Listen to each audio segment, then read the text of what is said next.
Hey girl, hey, welcome back to my channel. It's your girl Misha. Thank you guys for joining me yet again for another review. We are back with a brand new review for Married at First Sight, Season 16, Episode 15. If you are new here, then welcome. I give lighthearted reviews with a little bit of laughter and a little bit of shade and a whole lot of detail. If you're back for a second or third time, then welcome back. Y'all, please don't hesitate to like, comment, and subscribe to the channel. Share with a friend. Hit that notification bell so that you will be updated each and every time I upload a video. Now, child, let's get into it if we gonna get into it. 12 days until decision day. So Devon Franklin is back. Hey, sir. So he's going to be visiting with the couples to try to get into it as he gets into it. Because they had Dr. Pia last week and now it's not Dr. Franklin, child, Devon's turn.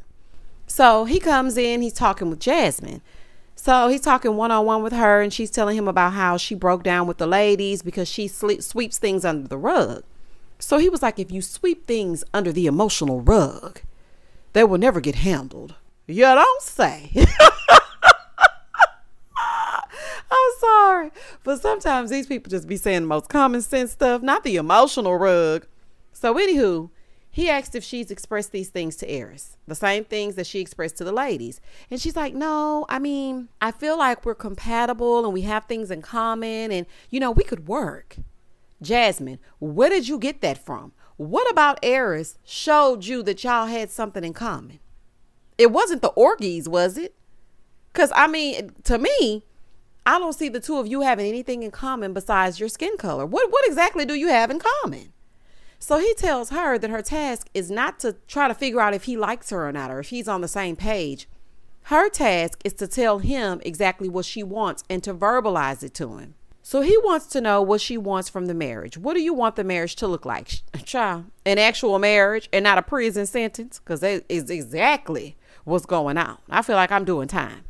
So she said she wants them to connect on every level. The issue is he was getting deep and she wasn't, because she was just keeping it real. Like, I haven't experienced the same things that he's experienced. She said he was telling her about deaths that he's experienced and all this kind of stuff, and she just cannot relate. She said the few things that I've been through, they're not that bad. So he was like, okay, so what have you been through? She was like, well, at school, I was bullied. And, when I got home, everything was cool. And nobody knew that I was being bullied because, of course, I brushed it under the rug. I didn't tell anybody. But at school, I was suffering. First of all, that's not good. Okay, that's not good at all. Because someone needs to know what you're going through at all times. Honey, they be mad at me, honey, because I am a helicopter mom. I'm like, what's going on? How you feeling today mentally? So what happened? And that little boy said, what? Oh, baby, let me call his mama. Say, what now? Baby, I am in that thing, honey. Now, I understand that's not for everybody because everybody's busy, working and doing what they do. But, honey, I want to know what's going on because I, too, was bullied when I was in school, when I was in elementary school. So I understand how it feels. And now that my baby is in elementary school, honey, I'm asking all the questions. What these heifers doing to you? Let me know. So he expressed to her that what she went through, in fact, was traumatic. Like, you do have something to talk to him about and you just swept it under the rug. And I feel like it's a pattern that's materializing in her marriage. The same thing she did when she was younger, pretending like everything is okay, is the same thing she's doing now because that mama didn't even know how Eris was treating her. She thinks it's as simple as them miscommunicating. Nah, mama, that ain't it.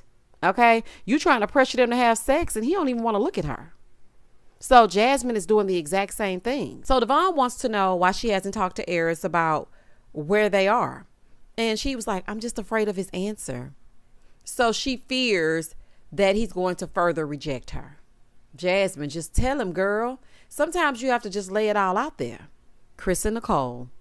So they're at the shared apartment. Side note, I think it is hilarious that Nicole's safe word is pineapples. And if you look at this scene on the countertop, there are like 3 different pineapples. I'm like, child, not Chris collecting pineapples so he can slide one across the counter when she gets to talking too much. He gonna slide a pineapple across the table at dinner. Oh, honey, I'm not gonna let these people worry me. So they sit down, they start talking, honey, because that's all they do. So they're talking and he's asking what he can do. Nothing. Don't ask her because she's going to give you an answer. So Nicole is telling him when she asks for space, she really doesn't want the space. Okay. Like, I want to give it to you. He's like, so I shouldn't give you space? That's kind of confusing. She just looking. Nicole, what are you talking about? Like, what is he's like, if you're feeling a certain way and I don't know that you're feeling a certain way, how am I supposed to like find out that you're feeling a certain way? She was like, what I mean to say is, I need some space. Please, like, let me have my space. But like, if I go in another room, then come get me out of that other room and put me in the room with you because I really don't want that space. Oh my, okay. Ma'am. What are you talking about? What are you now, Nicole, I have given you a reprieve for the past 15 weeks. I have ripped Chris a new one because he always got something slick to say in them little interviews. But you are wearing me thin. You're wearing me thin, girl. He's confused. You're trying to give these examples, but they make absolutely no sense. Okay, I think Nicole is going to run Chris away with all of this self-deprecating speech. Honey, you speaking your speech the exact wrong way. It's an issue every episode, and I'm tired. Oh, I'm so tired, child. Moving forward. She was like, the other guys, they were not there for me, and I just feel like Chris is going to run away because I have these problems. No, he's going to run away because you are always saying something negative. You are a negative Nancy. I have never seen such a thing. So she was like, I'm just going to need more time to get to the point where, I don't think that you're going to run away, and I do think that you're going to stay. I mean, if you can't handle it, then there's the door. And if you would like to, then please stay. Nicole, what are you saying right now? What are you saying right now? He basically said, I'm not going anywhere. I'm going to be here for you. I'm going to stay in this marriage, and we're going to work through things. She's like, oh, okay, well, thank you for saying that. Nicole, get real. Moving forward. Shaquille and Kirsten. So Kirsten is playing around in this gym. Girl, you ain't a bit more working out than the man in the moon, honey. Hair still intact, not a sweat bead on your forehead, full face of makeup. I'm like, girl, gone. Talking about, 1, 2, I can't stand these people. What is wrong with Nashville? Oh, honey, what is wrong with y'all? Child. So Kirsten is playing around in this gym, and she gets a FaceTime from Shaquille's mama. Baby, it's about to go down. So she was like, hey, have you talked to Shaq? His mom was like, now, I done talked to Shaq. So Kirsten is like, so, I'm just wanting to know, what can I do to be there for Shaq? Well, the mean mug on that side eye on that mama is giving she is not a Kirsten fan. Okay. She don't like Kirsten like that. She one of them mother-in-laws. I don't really like that heifer you're married to, but you bring her around every Christmas and Thanksgiving, and she ain't gave me no grandbabies yet. Does she even like you? Because I don't like her. That is what Shaquille's mama was giving me. So mama tells her, you need to be some more supportive. Like when he went out of town, I feel like you could have supported him more. He's stressed out. He's overwhelmed. You need to support him. I was like, what? So Kirsten apologized, and she was like, I have been there for him lately, and I've been sending him, words of affirmations because he liked the affirmations. Girl, not the affirmations. What? Not Shaquille sending in mama as his reinforcement, and he ain't fooling me. Now, I understand that he wants more support, but I don't like how the mama was basically putting it all on Kirsten's feet. I don't like that. He needs to make sure that he's supporting her as well. Now, Kirsten, I give her a lot. Okay, and basically, it was because she didn't want to kiss him. Child, we passed that. He done rubbed that ashy paint all over her. He done drew smiley faces on her belly button. We're past that. Okay, she's kissed him or whatever it is she's done. But right now, you want her to give her all, and I don't see anything that you're giving to her. I just don't see it. I don't see any dates. I don't see you asking her, has she closed on a new home? Like, I have not heard Shaq do anything for Kirsten. I mean, it just don't make no sense. Are you supporting her as well? And I'm sorry, but my connection would have been real bad. I'm going through a tunnel. Baby, that would have been the biggest tunnel inside of a gym you ever did see, honey. I am not fond of mother-in-laws being too involved in the wrong way. Don't try to run me. I'm not your child. Okay, I am not. I am a grown adult, and I will be treated as such. Shaq, get your mama. Moving forward. Now, I know some people thought the mama was cute, honey, but that wasn't cute to me. I was not pleased with that conversation. And Kirsten, where's your people? Gina and Clint. So he's making some catfish po' boys for them to sit down and eat. Okay, I see y'all biting off the same pickle. That's about as much intimacy as we've seen from the two of y'all all season. Okay, well, let's get into it. So they sit down to eat together, and both of them agree that it's better to have someone to share things with, especially when you cook food. Nobody wants to cook for one. And I can tell y'all right now, it is lonely cooking for one person. Now, my son is a picky eater, so honey, dinosaur chicken nugget him and french fry him, and he good to go. But me, I be wanting a full-on meal. But I'm going to cook it anyway. Baby, man or no man, I'm going to cook a Sunday dinner. Child, I'm going to cook.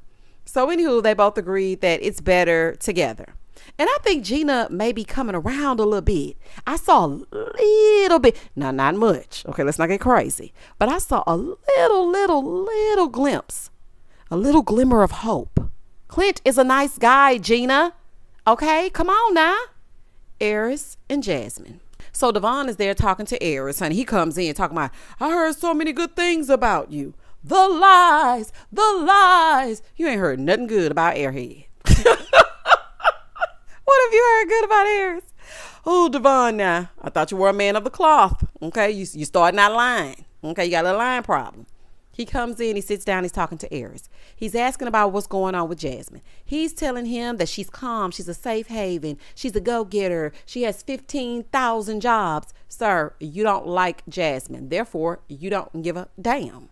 So Devon was like, that's attraction. Okay, you do know that there's more to attraction than just your looks. He don't like her.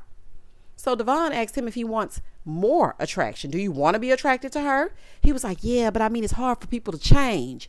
And again, he doesn't like Jasmine in that way. Period. That's it, and that's all. So Devon asked him if he's putting the same effort into his marriage that he puts into his job. He said no, because the risk is too great, and if he loses his job, that would be awful. But he could care less about losing Jasmine, basically. Okay, that's basically what he said. Listen, I'm going to say no on decision day, and I can leave her and go on about my business. If I lose my job, I can't get my sneaker collection, because y'all know I ain't going to let that go. I can't do nothing. Okay, I can't be in these streets.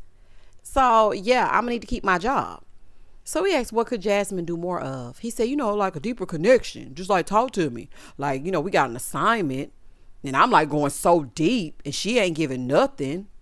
I wonder why that is, Eris. Why do you think that is? So Devon suggests asking follow-up questions. He's not asking because he don't care. Okay, he doesn't care really. He just don't want to seem like the bad guy or that he didn't try. So what he's going to do is throw out things, and then when he gets to decision day, he's gonna say, we just never got that deeper connection. I was going real deep and you wasn't going deep enough. The only deep you were trying to go was on that honeymoon, and that was skin deep. But then she stopped you, and ever since she stopped you, you ain't been right since. Moving forward, Devon is like, well, I mean, you have a wife and you're not even putting in any effort. He's shallow. Of course he's not putting in any effort. So he explains that they used to hug, but after the physical attraction thing, she put a wall up. Duh. Who would want you touching them when you're walking around acting like they look like Shrek? Why? Why would she want to touch you? Anywho, he claims he doesn't want to have any regrets. He's like, the one thing is, I don't want to regret it. Thinking back on what you told me to do, or Dr. Pia or Dr. Pepper, all the doctors. I don't give a damn if Dr. Coca-Cola told you to do it. You ain't gonna say yes on decision day. Like, you talking about you don't want to have any regrets. My regret was reviewing this season, because y'all are not giving anything, and I do mean nothing. Gina and Clint. So Gina and Nicole are getting petties before they go whiskey tasting with the group. So the entire group got together, and so they're all sitting down around this table, and Nicole breaks the ice. So Eris wants to know what they were talking about when all the ladies were together. Why? Like you care. So then Jasmine pipes up, and she tells them that she broke down because she couldn't take it anymore. So Nicole is acting like the resident expert, talking about, well, y'all need to try more. Okay, Jasmine, you also need to try. And you need to talk, okay, because you're not talking. And Eris, you need to try as well. Why don't you try not to tell so many sad stories, Nicole? Leave these people alone. Dr. Peppers, did y'all put Nicole in charge? So they all feel like they need to talk more. Everybody's like, yeah, talk to each other. So Clint brings up a friend that unalived himself due to mental illness, and nobody knew because he didn't talk about it. And he wished that he would have known, because he would have created a safe space for his friend to be able to come to him. And, Chris also shared the same sentiment because he also had a friend that went through something similar. So while they're all talking, Shaq gets transparent and says that he was the guy that they're actually talking about. And, he was fighting internal battles. And I keep hearing about these internal battles. Like, what are they? Put it on the table. What internal battles are you facing? So he went on to say that he went to therapy and he unlearned some of the bad thoughts that he was having, some of those habits, and just tried to redirect his thinking. And he was like, I was facing all these things alone and nobody knew. But, after therapy, I'm like, life is too short so I'm choosing to live. So they all giving a toast. Okay, they're all giving a toast to it. So Nicole goes, well, it's getting heavy. So I'm going to just close this out since I started it. And I'm going to say that this is a safe space. Okay, and we are thankful that you shared, Shaquille. And if anything comes up, we're here for you. And you also have an amazing wife. And here go Kirsten. Sure. Oh my God. Kirsten, please look alive. If it's not a plate of food in front of you, you don't know what's happening. Sure. That's all you got? So baby, when she said sure, Shaq was pissed. So he gets up and he walks out. So she goes and follows him. And he's like, I didn't like that another wife spoke for you and you didn't say nothing. So Kirsten is like, well, I didn't get a chance. She interjected and I was rubbing your leg. I was rubbing your back. Like, what do you want me to do? Like, I was being very present. So he's mad because he feels like he needs Kirsten more. And he found out when he was on his trip that he wasn't going to be graduating on time. And he's real goal oriented. So that kind of threw him off. Now, I could understand not graduating on time will piss a person off. You're ready to be done with school. I get it. But if she was there, what was she going to do? Okay, because if you're not fond of her rubbing your back and your leg and your knee in this moment, what was she going to do in that moment that was going to be okay with you? And I'm sick of Shaq. Now, I told y'all last review and people were commenting talking about, well, no, because I ain't no, because why does she have to travel the world with him? She has a job. And I don't want to hear nothing about, well, he thought she was going to go and then she changed. So she has a job. She has a life outside of Shaquille. That's not healthy. It is not healthy to be together 24 hours a day. I'm starting to think that Shaquille is codependent. Like, I feel like you're pouting and taking this misdirected anger out on Kirsten. Like, granted, she could have said more than sure. I will give him that. But Nicole is always speaking for everybody. Nicole, you need to focus on you. Don't speak no more. Because now you got the people fighting. So she's like, well, just because I'm not right by your side, it doesn't mean that I'm not there. He's like, no, but I need you by my side. Like, it's not a want anymore. It's a need. I need you by my side. I'm like, oh my God. Oh, he's getting on my nerves, child. I told y'all. Just last episode, it just hit me. Like, sir, you want her to travel the globe and I haven't seen anything that you've done. Like, what is it? So Kirsten apologizes and tells him if he wants her to be there, then he should just say that. He said, I did say that. But then you said you had to work.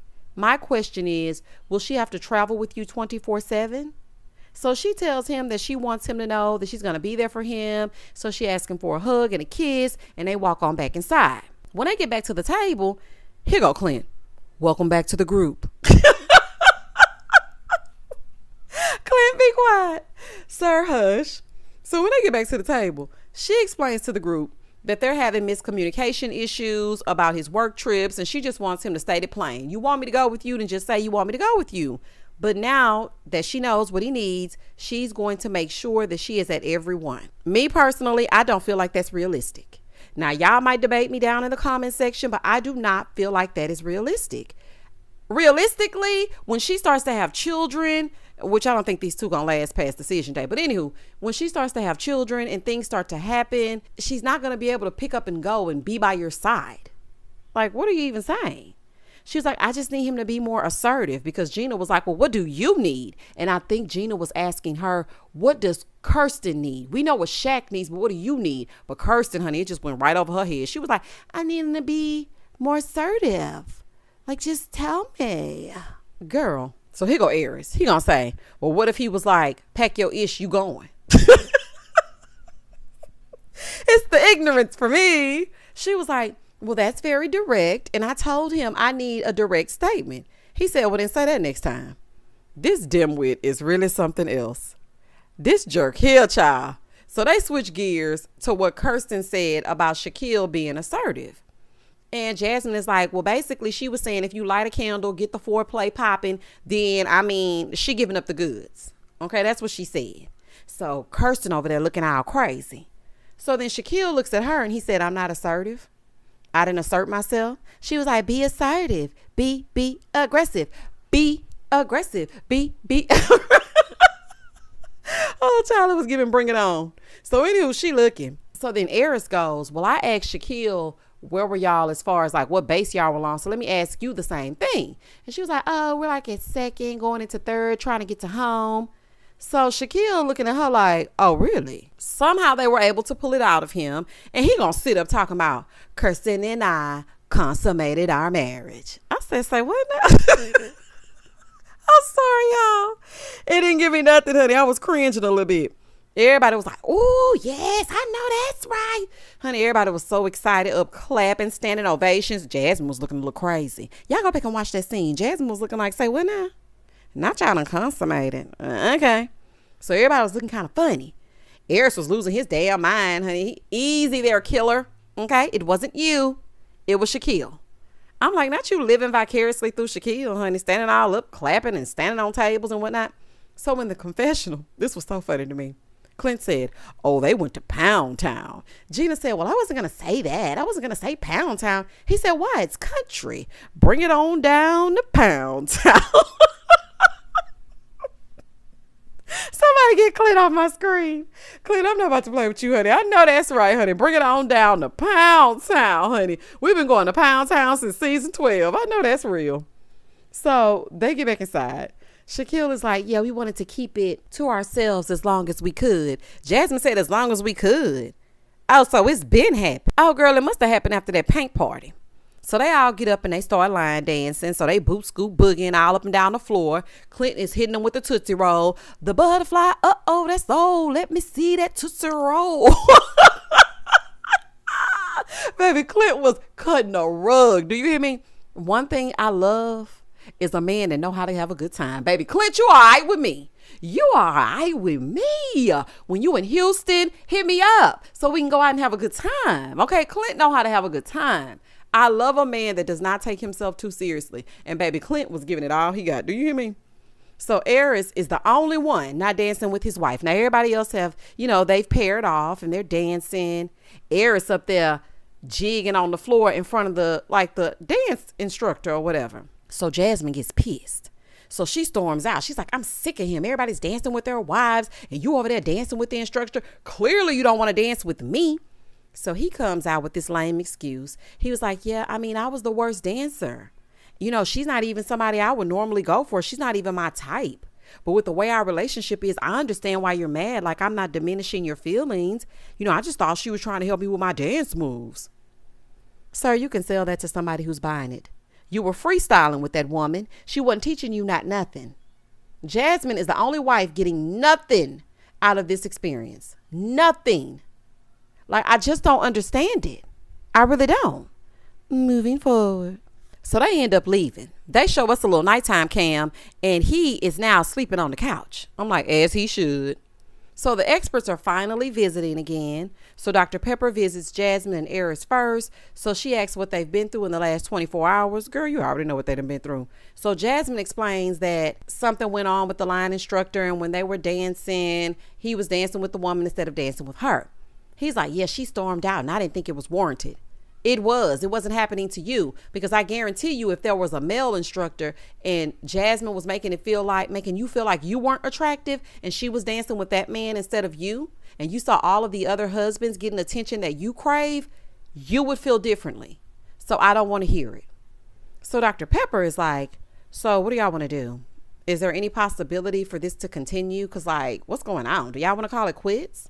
Yeah, let's wrap this up. Okay. It's not comfortable for either one of them. He isn't changing his feelings. She isn't happy. I'm not happy. She hasn't smiled all season long. The only time she smiled was when she was talking over there to Shaq. And now he done went to Pound Town with Kirsten. So they ain't going to be able to get it popping. So just end it. Okay, just end it. Airhead, this is your out. Okay, take it so we can all be put out of our misery. Just take it. So they go to commercial. They come back. This person says, okay, because I could call him so many other things, but I'm going to call him this person. He says, Yeah, I mean, there is a possibility because I see why we were matched. Jasmine sitting over there smiling. Jasmine, please don't make it this easy. That's why he does the things that he does. This you're smiling at? You did the same mess last episode when he said, oh, she would have gotten aggressive. I would have been all for it. Jasmine, I'm going to stop feeling sorry for you, girl, because you're a willing participant at this point. If you don't get yourself together, up there smiling, what is wrong with you? He don't even want to touch you. Like, girl, what? Anyway, so Dr. Pepper asked what her hope is. And she was like, I just want to feel more like a wife instead of a friend. Not with all that silly giggling you doing. She was like, I mean, if I don't text him during the day, then I don't hear from him. And I'm just sitting here thinking like, does he not think about me? He doesn't. He don't give a damn. He doesn't think about you. And clearly, neither do you think about yourself because you're keeping this going. So Dr. Pepper tells Eris to get an alarm on his phone to text Jasmine at specific times of the day. Now, who in their right mind needs to be reminded to text someone that they want to talk to? I bet if you check Eris's social media usage right now, you will see that he does not need an alarm. He's very much looking at that phone. He just ain't looking at that phone to contact Jasmine. This is crazy. So Dr. Pepper also asked how they greet each other. This imbecile says, I say, what's up? Dr. Pepper said, well, that's romantic. Here go Jasmine. That's what I'm saying. Jasmine, you hush. Okay, because you'll accept any old thing. And as he was speaking, I was just thinking, what's up, really? Jasmine, you sitting there smiling when you should be walking away with your dignity. It ain't no way I'm going to let you give me a head nod and you walking in the house that we share. I wish I would get a head nod. You get your head knocked off. Maybe get your block knocked off. In the next scene, Kirsten and Nicole go to shop for lingerie and they're shopping for a little lingerie while Nicole acts like Chris doesn't deserve her. Ma'am, please stop. Please stop. Okay? She goes in to try on something and I hope that she buys this because if not, that's nasty. Okay? I was like, girl, not the lingerie all in your private areas. I hope you buy this. Okay? So Kirsten is trying to give her some tips on how to be sexy. It's the blind leading the blind. Kirsten, you are turned on by color by number paint and ropes. So I would pass on any advice from you. Maybe that's just me. Okay. And side note, Nicole, you looked great in your lingerie. Girl, you were giving body, yaddy, yaddy, yaddy, yaddy, yaddy, yaddy. You were looking good, girl. Stand up and hold your shoulders back. Baby, you were everything in that. Embrace those curves. Any real man will love your curves and your road maps too. If you got a few of those, okay, because it leads them to the promised land. Girl, you better get into it. And if you do it right, you ain't going to have on the lingerie long anyway. Moving forward. She was looking so good. And I did love the fact that Kirsten was speaking life into her and telling her, girl, don't worry about your body. You look great. And you actually did look very nice. Okay. And if Chris says otherwise, call me, honey. Fall into my DMs and I'm going to get him all the way together on this next review. Okay. All the way. Gina and Clint. Now, baby, this right here was a fool. Dr. Pepper lost me up in here. So Dr. Pepper comes to visit Gina and Clint. She's telling them to up their game. Gina's like, we friend zoned each other. No, you've friend zoned him. Clint will be more than happy to try if you wanted to try, but you don't want to try because you's a lie. So Dr. Pepper asked Gina what Clint could do to make her feel seen and make her feel touched and special. She was like, words of affirmation, just telling me I'm doing good. So he basically said random acts of kindness. So Dr. Pepper goes, oh, okay, like cooking a meal for him. Gina gonna say, well, the meals are Clint's thing. See, Gina is getting on my nerves. This is a waste of time. No matter what task you give, Gina will find a way to get out of it. So she asked them to hold hands and say something to each other. And I'm just like, oh, not the holding hands of it all. So she goes, there are movies that move me that are romantic movies in their own way. One of them is, and Clint goes, Top Gun. She said, no, I like Top Gun, but Driving Miss Daisy. That is not a romance. She's like, it's a story of love and devotion. Dr. Pepper, now don't make me cancel you now. Driving Miss Daisy is about a black man chauffeuring around a white woman. He's being very oppressed in this movie.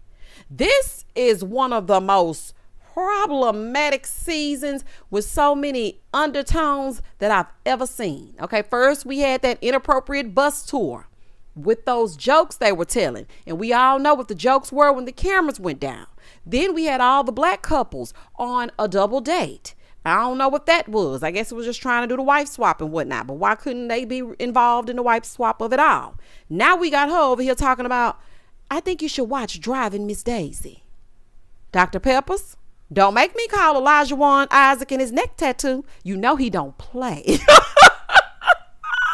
You know he can't stand Dr. Peppers, honey. Oh, he can't stand her. I was like, girl, what? Not Driving Miss Daisy. Anyway, you took a break and you came back with that. So we're going to watch Driving Miss Daisy and we're going to set an alarm to text message our spouse. Okay, it's time for you to retire. Moving forward. Gina just wants him to watch Hank while she's down to the shampoo bowl and feed her when she get back from the salon. And that's just that on that. So Gina was like, I just really love how Clint tries to incorporate himself into my life and, making sure that I eat and take care of myself.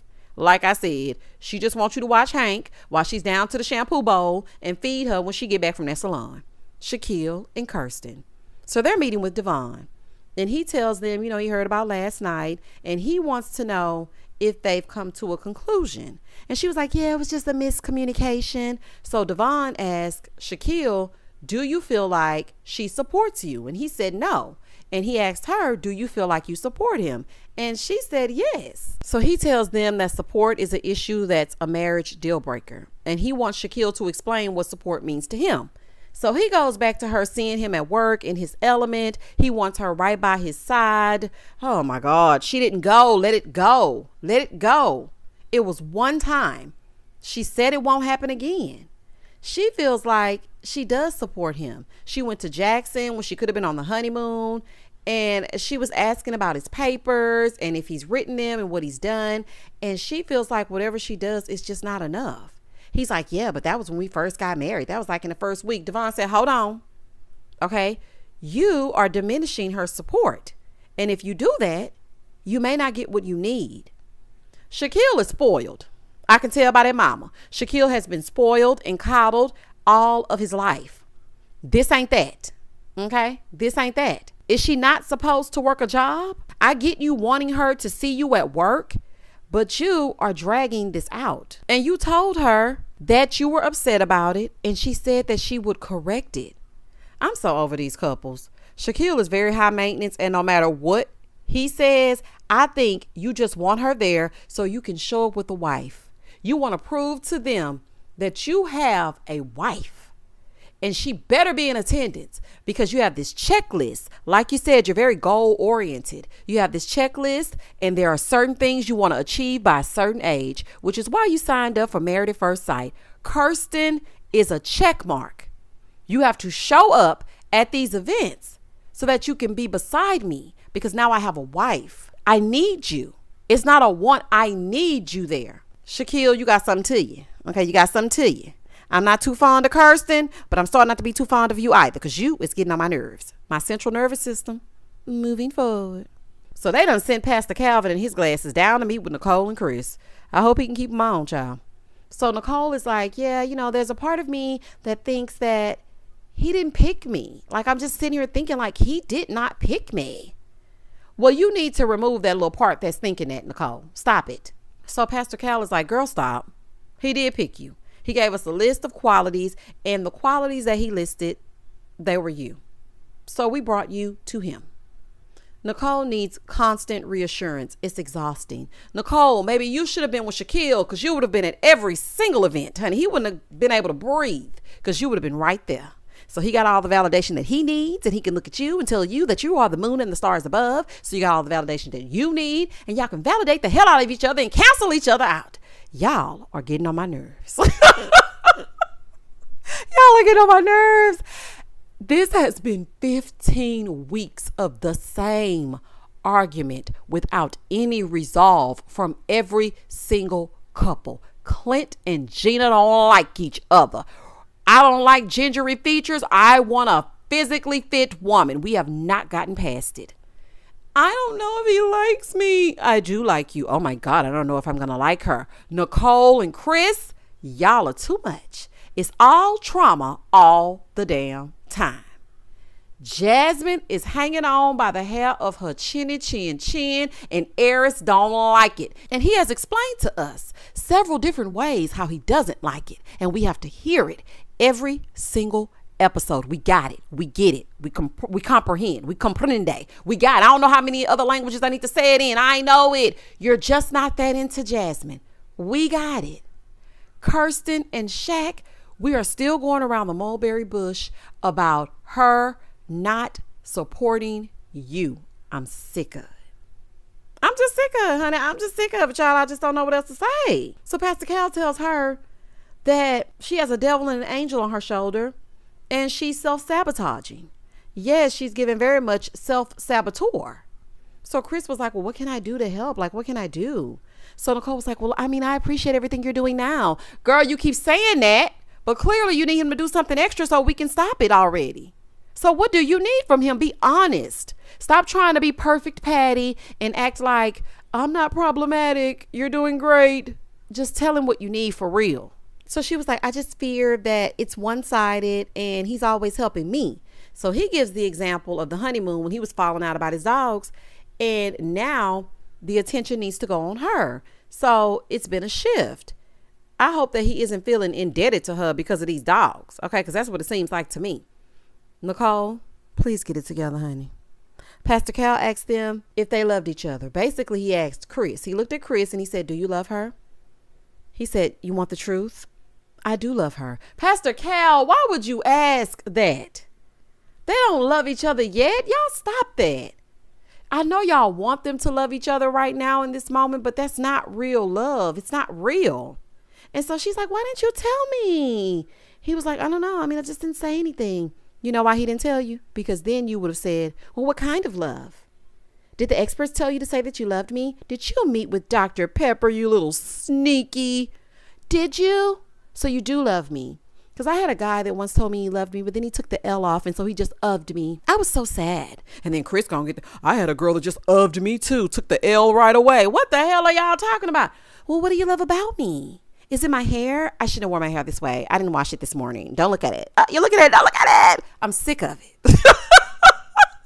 I'm sick of y'all. I'm sick of it. I want to get to decision day. I'm trying to get to the reunion. I don't ever want to see y'all again. I can't wait for it to go away. And that was the end of the episode. Pineapples! I just had to say it, honey. I need a safe word, child. Ooh, my nervous system is bad. Y'all comment down below and tell me exactly what you thought about this episode. If you did not watch it, it is okay. I am being tested for you. And I'm here for y'all. And I have watched it for y'all. And I've brought you this review. So please don't hesitate to like, comment, and subscribe to the channel. And as always, stay safe, stay blessed, spread love, not germs. Peace.